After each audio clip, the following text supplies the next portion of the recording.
Hello, everyone. This is Cristina Santa Maria Graf, and you're here with Edu Spirit. And today I wanted to introduce two people that have been particularly important in the life of my family, particularly my mom and dad, and specifically my mom when she was a high school teacher and was working with students who were struggling with many different issues, some of which involve trauma and violence. And Linda and José, who are going to introduce themselves today, will really provide you the context for their work and their stories and how they've worked with youth and really the passions underlying their lives today, what has fueled them throughout the years and continues to light a fire within them today. So I'm going to go ahead and have Linda and José introduce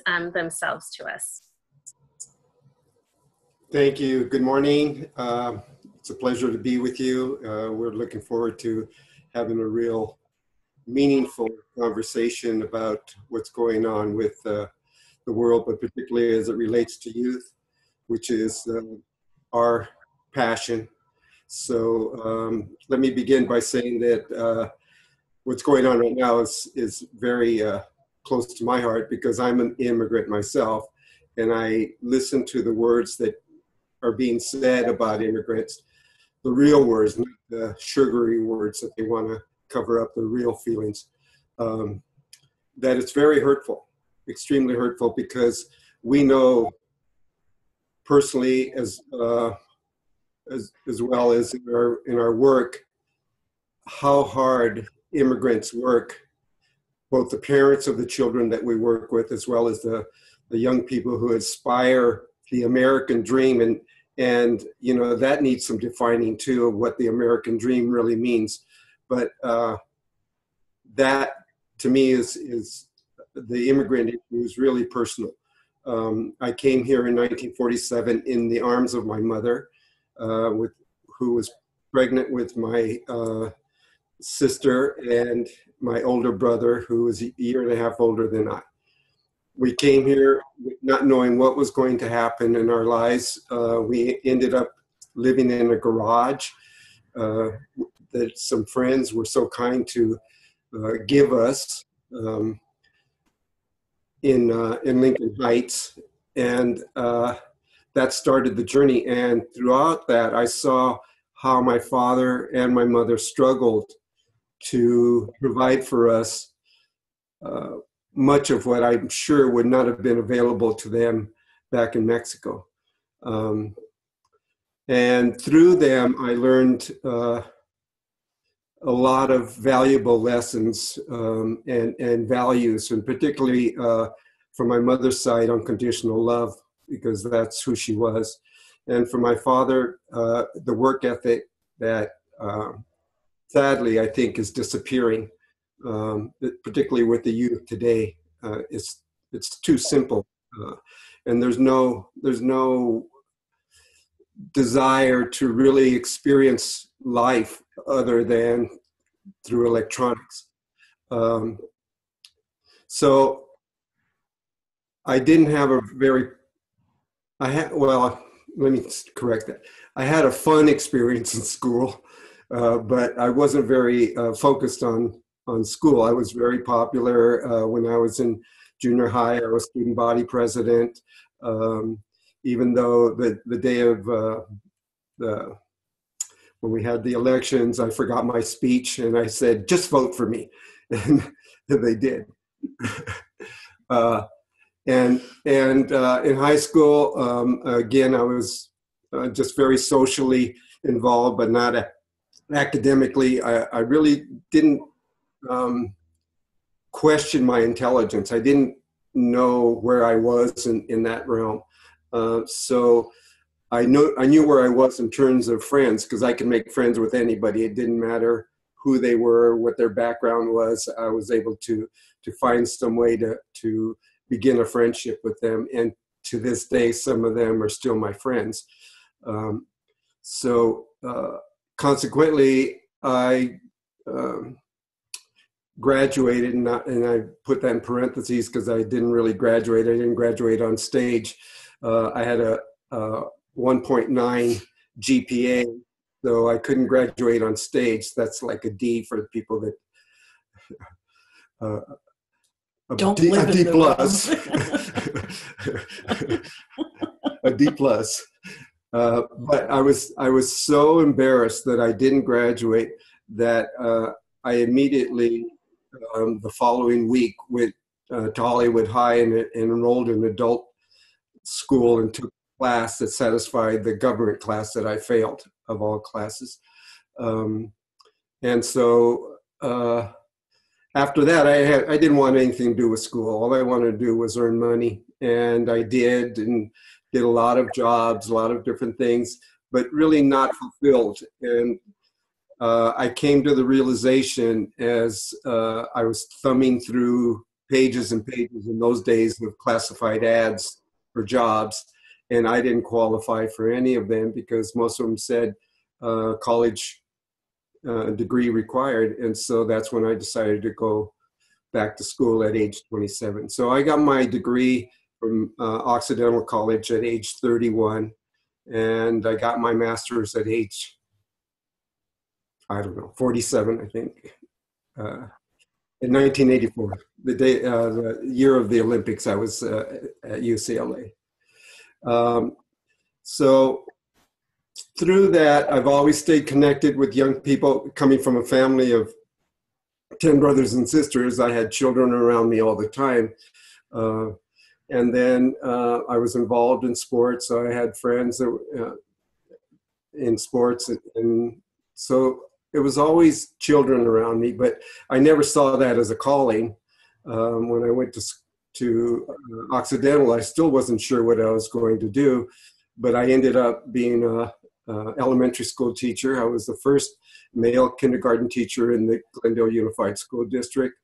And then I had an opportunity to go back to Glendale College, where I did my first 2 years, and the dean of instruction at the time asked me what I was doing, and I said, I'm looking for a job. And he said, do you want to work here? And I said, I don't think I qualify. And he said, I didn't ask you if you're qualified, I asked you if you want to work here. I said, sure. So I started off as an ESL instructor. He said, it's no different than teaching children. You teach ESL to elementary school kids, right? And I said, yes. He said, well, it's no different. So that started my journey at Glendale College for 15 years. And then during all that time, I was still involved with youth. I was president of the Latino, or advisor to the Latino organization on campus, student organization on campus. And that was pretty much where Linda and I started to merge our common interest in young people. So I'll leave it at that so that Linda can tell you how we made a mess of all this. We did, and first of all, I'd vote for you. That would have done it for me, right? So, yeah, I also grew up with a large family in Denver, and we didn't have a lot of money, but we had something special. And I think if I were going to name it now, it was kind of a belief that we could something, right? And I've been studying a lot to try to understand what that experience was for me and the elements that went into making me think that I could, given some of the traumas that also surrounded that childhood. But I worked from a really young age, like 5, raking leaves, or going to the store for a neighbor, right, who couldn't go to a store, and they'd pay us not much, but something. And so there was this thing born in me to work.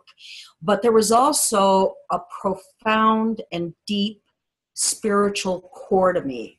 We went to Catholic school for the first 6 years, and I loved it. I loved going to church. I loved going to Mass. The Virgin Mary was my bestie, right? I mean, I just had so much faith and so much devotion. And those two things really got me through. We moved a fair amount after my parents divorced, which of course sent them straight to hell because Catholics, you can't do that. And then my father did it really good by marrying a Jewish woman. But that was a pivotal moment for me spiritually. And I'm bringing up the spiritual because it so informed the work. When I walked into my grandmother's house, I literally thought lightning could strike me dead. I was, that believer. And I walked in, and there's this woman with these huge breasts. She says, you come in, you'll sit down, you'll have something to eat. And she just enveloped us in love. And it was like this huge awakening that love didn't have a boundary of religion or race or heritage or any of that, that love just was love. And that kept me also. And I did well in school, very well in school. But after high school, I didn't want to go to school anymore. I really didn't. I had done school well, and I wanted to work. So I started working, and I was selling encyclopedias in a bad neighborhood in Denver. And that struck me also, that here I am selling hope to people who can barely afford to eat. And that was what it was. It was hope. And he mentioned the American dream before. It was that if I'm educated, if I do this, if I do all of these things, then I'll be okay. I will make it through. And we see how that has crumbled away now. And I think that belief gave us some strength that we might not have been able to access otherwise if we didn't have that firm belief that if you worked hard and you were honest and you followed the rules and stuff, you'd be okay. You could have a home. You could do all those things. So I just kept working. And I really literally had 6 careers, full careers, where I maxed out, in certain places. I certainly hit the glass ceiling on more than one occasion. But it was good. And then later, I went to computer programming school and did very well in it. That was a natural function for me. And what made it natural, database programming was my favorite. You'd have, 8 balls up in the air, and somehow they all linked together. And if they didn't, it would crash, right? So you had this instant outcome, which was pretty awesome. And I loved that. And that really informed a lot of how we worked with kids too. There were always 8 balls up in the air.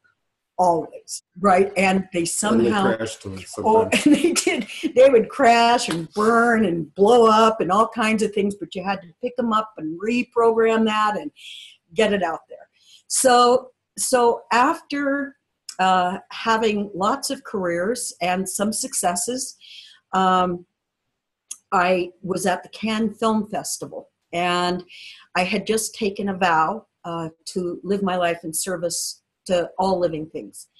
And I woke up, sat straight up in bed, and realized I was going to die, and I had not done anything of any value to anyone. And I came back and I quit my job and I put myself in therapy, and I started running marathons, and literally transformed everything kind of back to when I was a kid and had faith and devotion.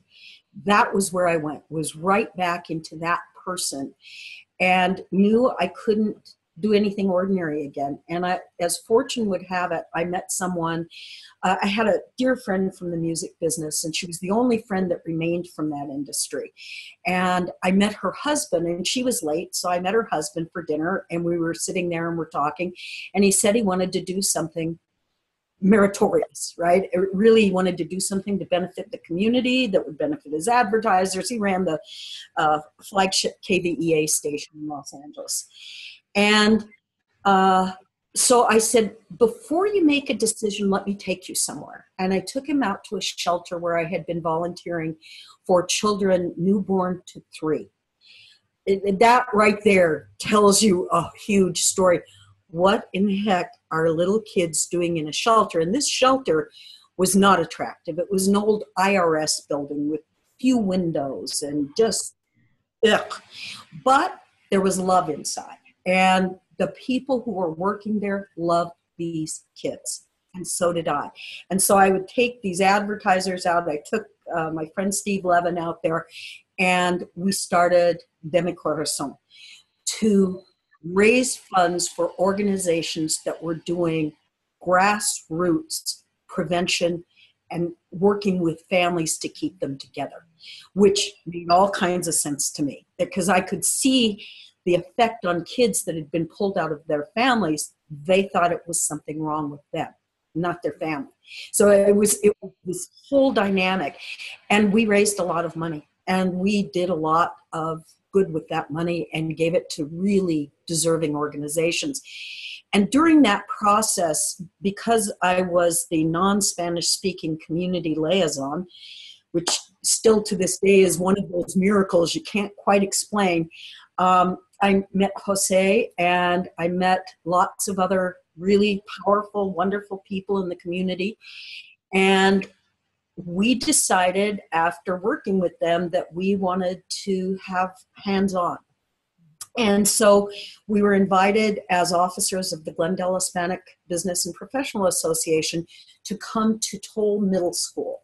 The assistant principal, Sandra Banner, and wink, wink, Sandra Banner, she wasn't going to let us out of there without somebody committing to something. And being an old sales dog, I know that trick. I should have really been one, right?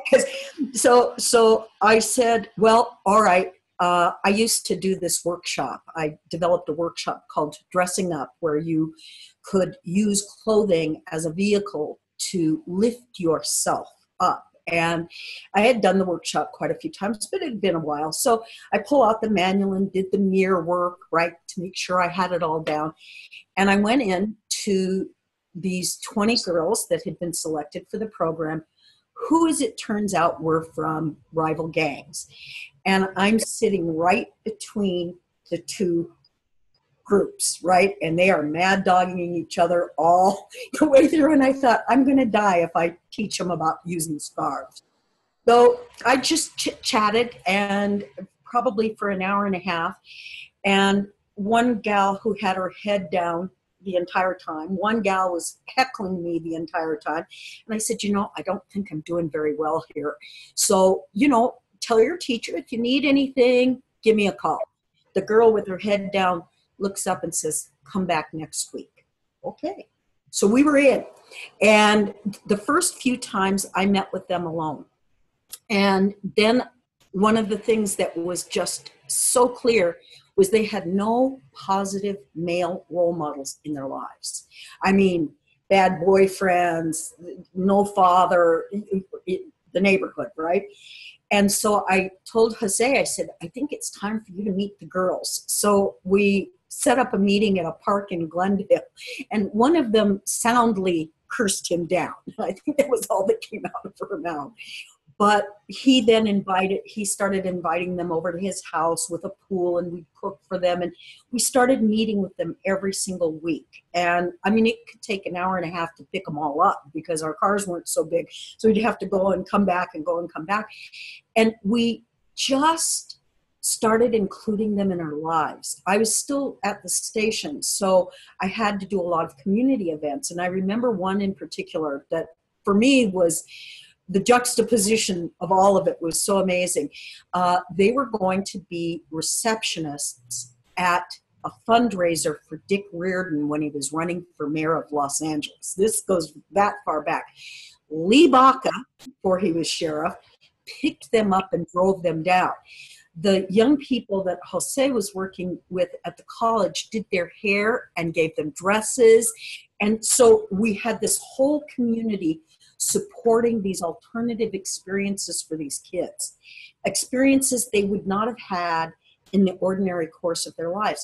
And they started changing, and they started getting out of the gangs, which was a horrible thing to watch, but you did what you had to do, right? And so they started getting out of the gangs, and it was nothing we ever asked of them. And their leadership, their modeling of new behavior brought in more kids. And finally, those 20 girls said, hey, you guys are great. You've done a lot for us, but we need jobs. Kids need jobs. Well, okay.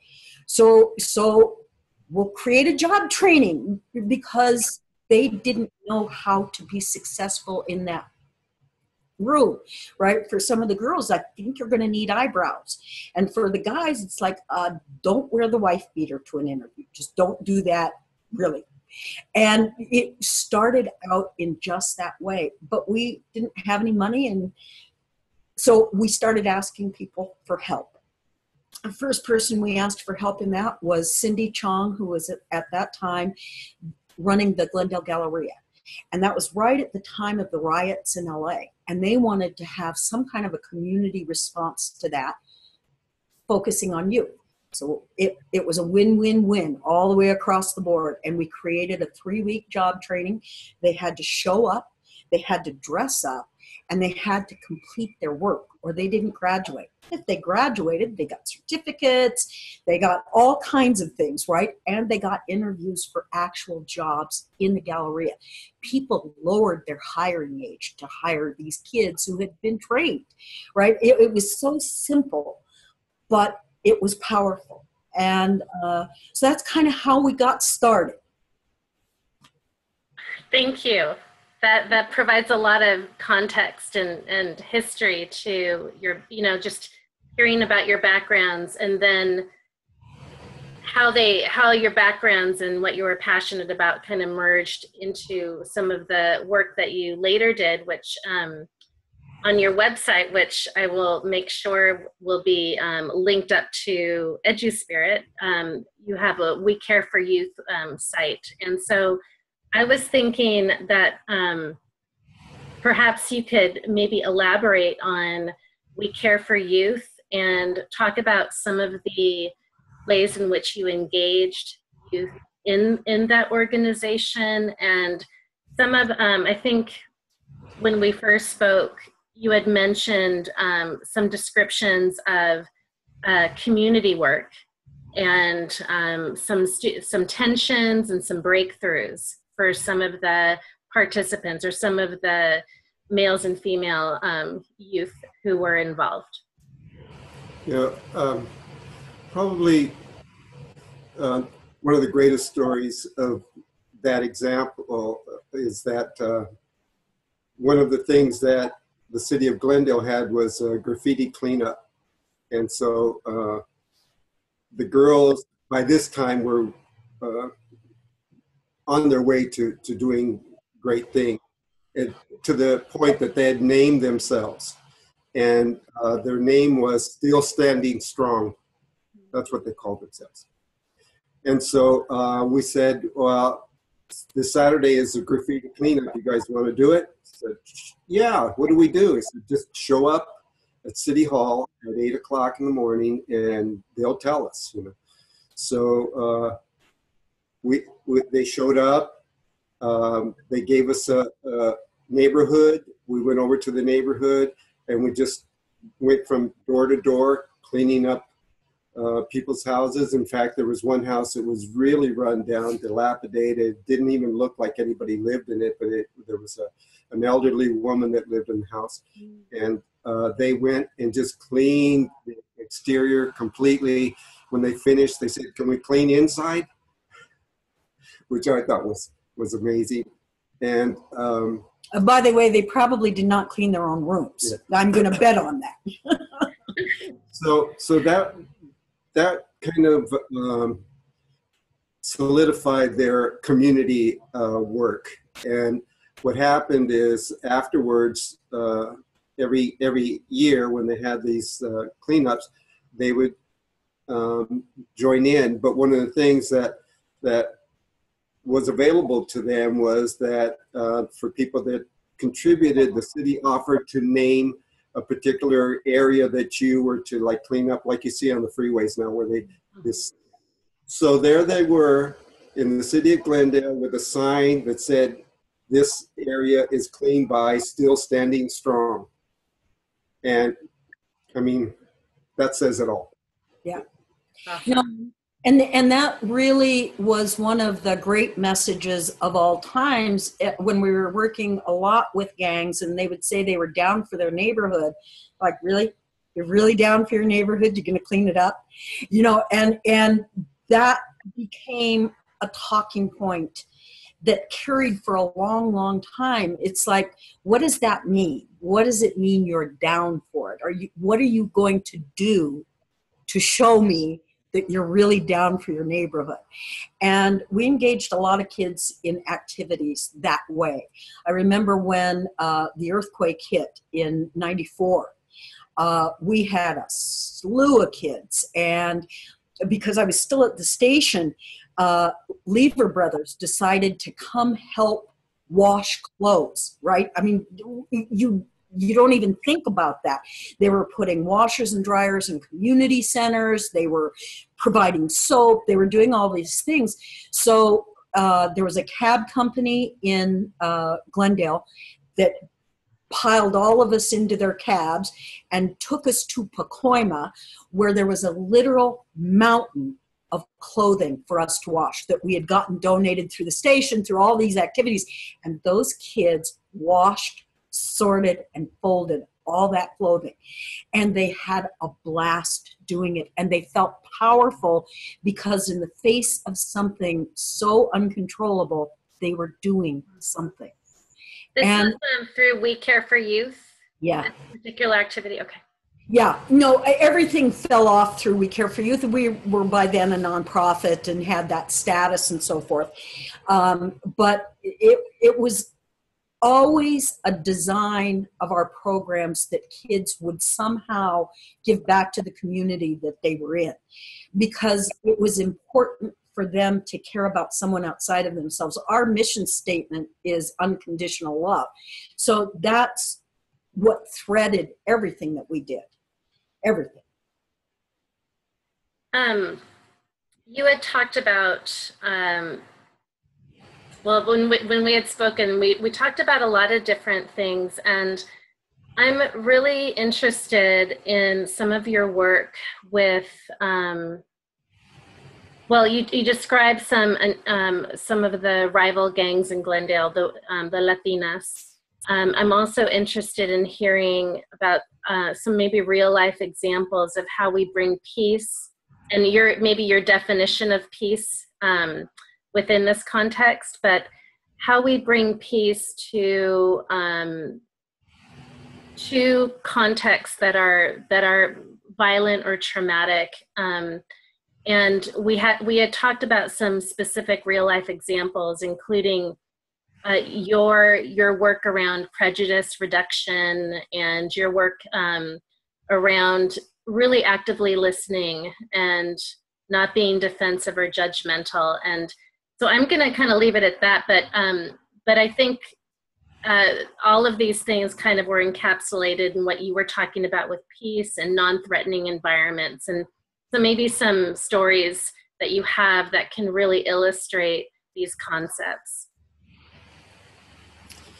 Well, I've got one. Yeah. I've got one. One of the things on the first day of almost any training that we ever did, we told the kids they're going to die. That is not a great way to start a conversation, right? But it was powerful. And the reason we told them that was because it was true, that they were going to die. And what was really important was, how would they live? Would they live in anger? Would they live in hatred? Would they live in opposition to everything? Or would they go outside and smell the air, right? How would they live became a really important question. And so, I'm thinking as you were forming that question, a lot of the classes that we worked with were kids that were not behaving well, not playing well with others, some of them in the classroom of your mother, right? I mean, there were some interesting kids, and they'd bang desks and they wouldn't participate. And that active listening became really important because the kids banging the desk up and down on the thing, and what is it you want to say? You know, it's so easy to just ask him what it was. And I remember this one kid that we worked with, he was trouble in River City. I mean, this kid was just gnarly. And we couldn't figure it out. And we had a parents meeting for these kids in this class. And José asked the mother, what does he do when he comes home? She said he goes into his room and gets on the computer. He does? We had no idea, right? Because he had not delivered that. So they had just issued computers to those classrooms, right? And they're locked up in a cage and all kinds of stuff. So when we went into the class the next time, we got him to start handing out the computers and showing kids how to get on them. So he started teaching it, and it was just from listening to see what motivated him, what excited him, what drove him, and then he became kind of a hero in the class. And in fact, he ended up working a little bit for the district to debug things. I mean, that listening told us almost everything we needed to know, and we always let the kids' needs drive our programs. It was never what we thought up. It was really them telling us, the first 20 girls, we need jobs. Okay, we'll figure out jobs. Yeah, when you asked that question about what particular events in our work came to mind, it would have to be the death of Raul Aguirre. Mm-hmm. And I'm not sure if I can get through this because it's always very, very difficult. But on Cinco de Mayo of 2000, it was right after school. He was waiting at the bus stop in front of the school, going directly from school to work, and sitting with him was a co-worker, but they weren't friends. They just knew each other, but they went to the same school, and a vehicle drove by with two males and a teenager and a girl in the car. She was driving. At 13. Yeah, she was driving the car at 13. And they threw gang signs at the boys. Raul was not a gang member. He was a baseball player. He was planning to go into the service as a Marine. So they were not gang members. And then they came back around, got out of the car with tire iron and a screwdriver, and they started attacking Jimmy, the boy that was with Raul.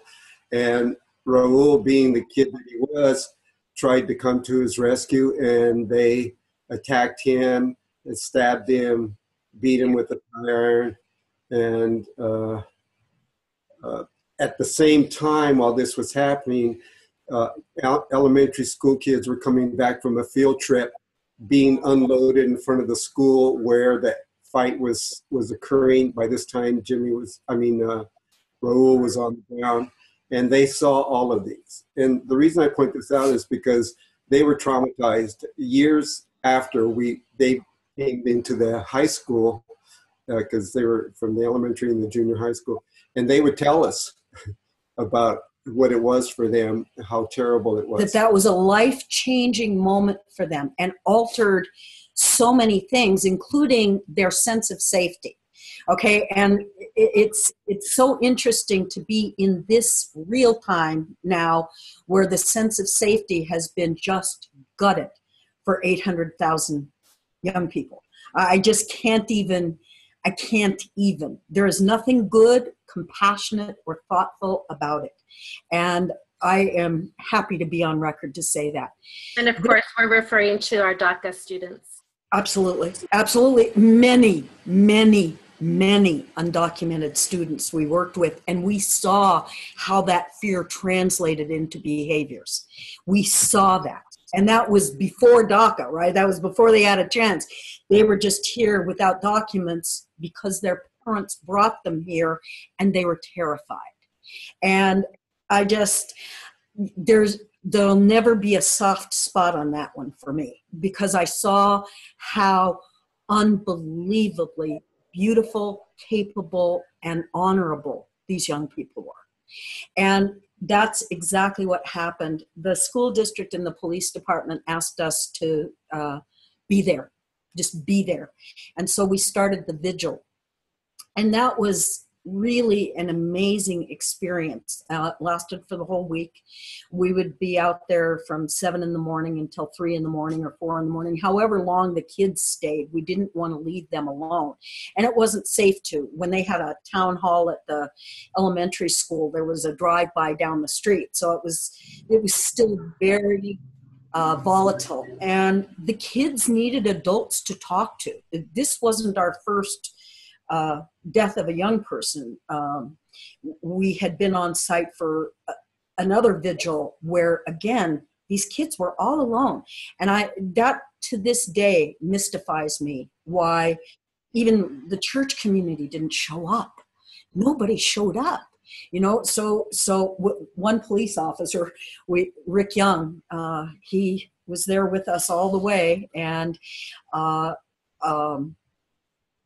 it was an amazing experience in so many ways. There's what we experienced was there's a real fear of being involved, because of what it might do to your own feelings, how you have to maybe recalibrate how to deal with young people and suffering, etc. Their response, and I say they, meaning the counselors and the people who were going to respond to this, was, we'll be in our office. Come. Send them up. Yeah, come if you need help. Sorry. I mean, that would be in the bulletin. The counselors are available for anyone that wants to speak, and the ones that needed the help were out on the street there in the vigil. That's where they needed to be, not in their office.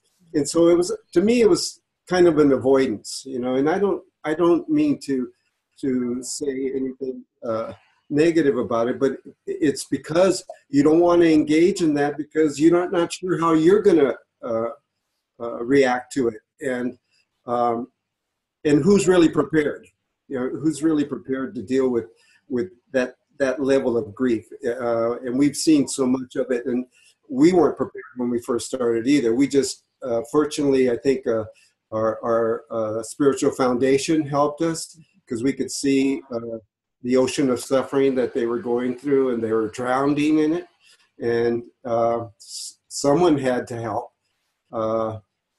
Fortunately, we felt that we could stay above the surface to not drown with them, although there was times where it was very, very challenging. And that said, too, his entire body broke out into a rash that I can't even describe it. He was like a blister, and it was 100-degree heat, and he is suffering also.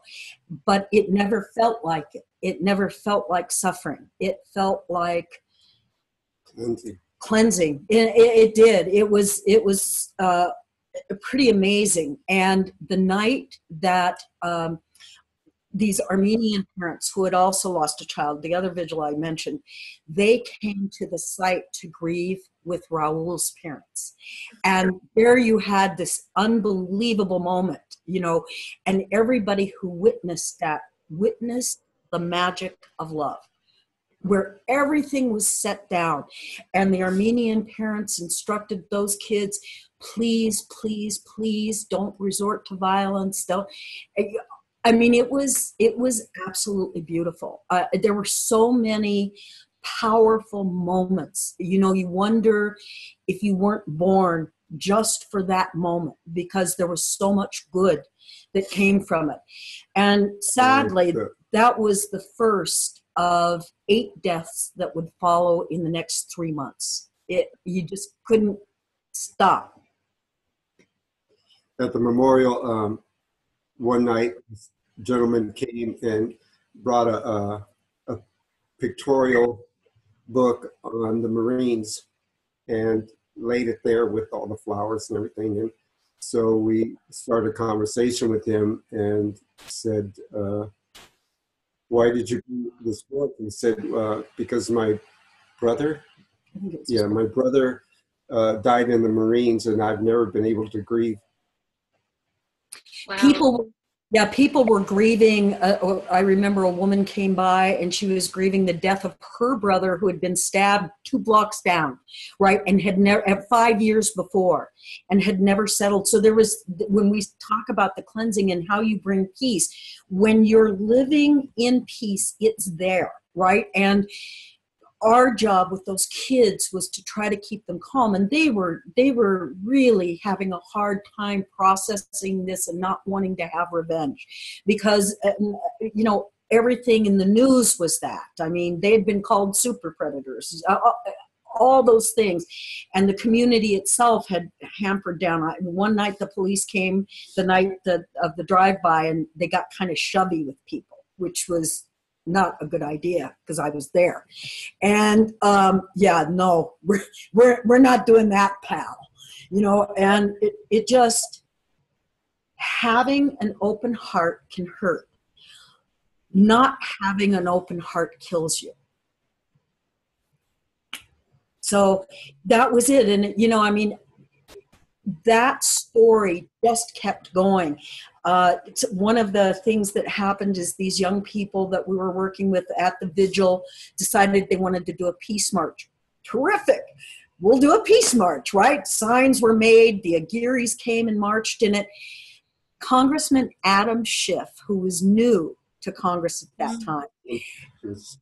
Yeah, he was new. He flew in, got off the plane, and came to the peace march. Brought his little daughter. Brought his little daughter, Alexis, who's now going to college. So it was that many years ago, right? But he did. He was engaged forever. I mean, he really was. And it was who he is now is who he's always been. Straight up. And I think it affected his life too. I think so too. Because it got real. To put it seriously, it got real. Things got real in good old Glendale, right? And all of a sudden, you had to wake up and see that there was this suffering. And if you didn't address the suffering, and by the way, those 3 students had all been kicked out of school, okay? So because they were suffering, right, and acting out in their suffering, and so their suffering spilled over on innocent people. I have a question that I think will really maybe help us all. Let's see if I could articulate this. So I was thinking as you're telling this story, and I'm feeling your story. I'm feeling like I told it so beautifully. I felt like I was right there. And I also remember my mom telling me the story, and the impact it had on my family. And at the time, I'm thinking though, I would love to hear in terms of our own healing with trauma. I think one thing we ask ourselves so much when we're feeling, I love how Jose, you put it, an ocean of suffering. When you're in that ocean of suffering, many times we don't know what to do. And I love your articulation of this vigil. And I would love to hear from both of you how you went around, how you came about to this idea of a vigil, and how you created, in a way, that very sacred space in a very public area for people to, in many ways, publicly mourn. And so I'm almost wanting you to describe what your thinking was behind it, where you put the vigil, what it looks like, because I think that's something we're so desperately needing in our public spaces. It would be really helpful, I think, to to really break down what that means. The what to do? Yeah, but there's a problem with this in people's minds about vigils, and it's kind of split between, we don't want to make this what's the word? We don't want to give any credence to whatever it is that caused this, right? So if it's gang members, we don't want that. We don't want to Not in our town. No. So, but how it came about was, again, the kids teaching us. And when the first vigil, the kids had already set it up on the side street of Hoover High School.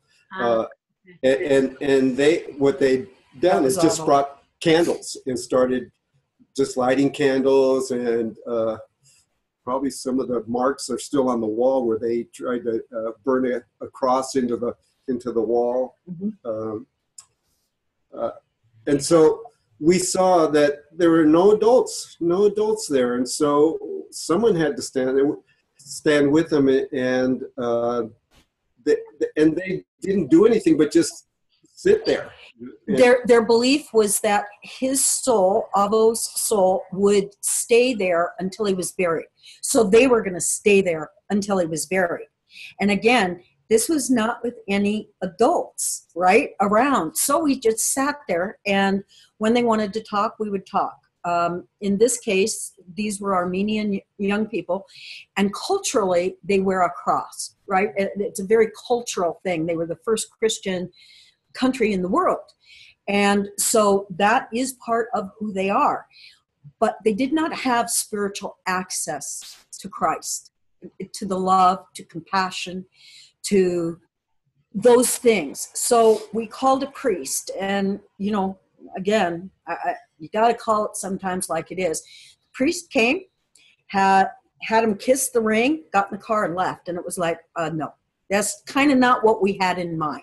We need somebody who will come and sit. And that becomes another story of when we met a priest who would, right? And so we sat there, and at one point it became important to ritualize this because they were not filled, right? Those young men were not filled with a sense of closure before the burial. So I brought crystals, right? They were pretty. They were super pretty crystals, right? And I gave them to each of the kids, and I said, say a prayer and bury it in the ground. And they did. And it soothed them. I didn't know if it was going to work. I didn't know if they'd throw them at me, right? But it worked. And again, this was them telling us they needed something. And then figuring out with what we had, what could we do? And the same thing happened with Raul. The kids were already there by the time we got back from the hospital. They were already there. So now what do we do? So they're, first of all, we're sitting on the grounds. We're at Toll Middle School. We're sitting on the grass and started talking to them and started feeling their grief and letting them grieve and cry. And then by day 3, I think, we had set up art tables for them to create art around this event, right? Something, messages of love that could be gotten. And we had poster boards. Disney came and gave us poster boards. People donated supplies to us. And other volunteers would come in and help with the art projects. And the teachers started doing art in the classroom, particularly the elementary school kids, because that was the best way for them to articulate what they were feeling. And hundreds of thousands of poster or signs were made by these young people, but also the adults, when they would come in the evening after they got off work, they would get engaged too, and it was amazing. We saved all of them and gave them to the parents years later. Just recently. Yeah. So, yeah, no, it was, and the day told us what we needed to do. One of the things that we did is we protected the kids from the press. The press is a mixed bag, right? I certainly worked in media, so I know that one. But they felt, for the most part, like vultures coming down on a scene that was, as you said, sacred space, and it wasn't appropriate. And that's pretty much what we told him. It's really not appropriate. I mean, if you want to participate, if you want to grieve here for this young man who lost his life trying to save someone else, you're welcome to join us. But for the salaciousness of the news, we weren't. All they wanted to push was the Armenian-Latino conflict. Exactly. And the kids were amazing. They were just contemplative, you know, and we got into many conversations again about, all right, you see your life is not guaranteed. What are you going to make of this life? What are you going to do? How do you participate? So that's, you know, I mean, that's kind of how it led. And each vigil was different. But there were similarities. Number one, kids should not be left alone to grieve death. They don't have the context for understanding it. As adults, we've seen many people die. We've been ill ourselves. We've hurt ourselves, right? Lost loved ones, whatever that is. And as you get older and you have the mechanisms to deal with some of that emotionally, and not everybody does, but hopefully you do.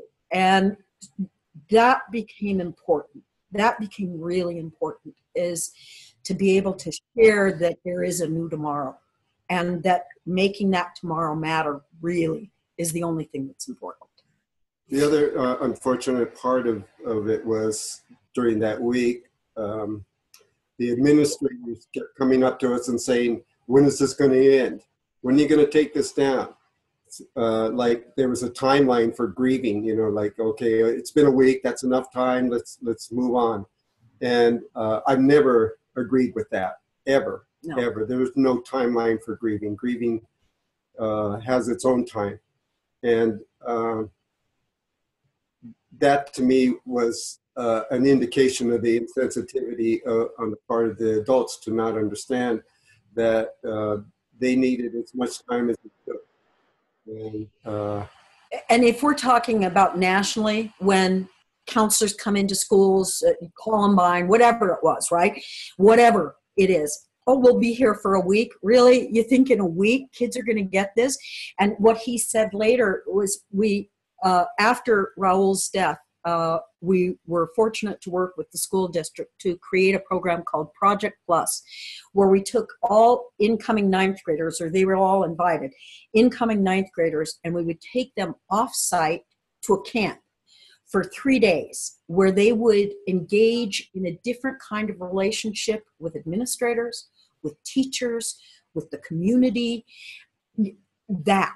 So, and what a powerful experience that was. And in that process, when we were doing mandala work, basically, kids would reveal how completely traumatic that event was in their lives, and they had never told anybody. I mean, and nobody asked. So this idea that grief can be handled in a week is nonsense.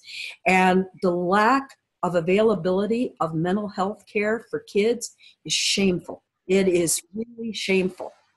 That's a no-brainer. When we did a project in Burbank some years ago, we worked with 26 kids from all the public and private middle and high schools. And so they were aged 13 to 17. And they were amazing. I think there were 4 13-year-olds. And the first thing that they had done, there's a survey done on issues in Burbank by the school district, and the city, and they had done this survey, and the kids said sex, drugs, and rock and roll were our problems, right? Whatever their problems were. And so these kids worked on those issues and learned how to facilitate a workshop and put on a conference for 200 kids where they came in and solicited answers. To date, the city of Burbank has given more than $1 million to implement the programs the kids said. Number one, counseling. They needed counseling. And there is still, thank goodness for those kids, there is still counseling in the schools available to any student. I think we're going to wrap up right now. We've had an amazing, beautiful conversation that I hope we will continue. Yeah. I have so many more questions that I want to ask you both about, and I want to also be mindful of our time today. And so I'm looking forward to continued conversation with both of you. And what I'll do is when I post this, I'll be putting all of your information and everything on the page, and we'll just keep adding to it And then hopefully people too who are watching us may have questions for you, or maybe want to know where to get some of the materials or where to find some of the information that you've shared today so beautifully. But I look forward to this continued collaboration and conversation. Me too. Yes. Yeah, for sure, Christina. This is awesome, and it is really wonderful to be able to tell some of these stories so they don't die with us. You know. That's right. We'll continue the narrative. Yay. So I'm just going to stop it here, but I'll continue just talking with you. I'm going to just the recording, but thank you both so much. Thank you, Christina. Okay, thank you.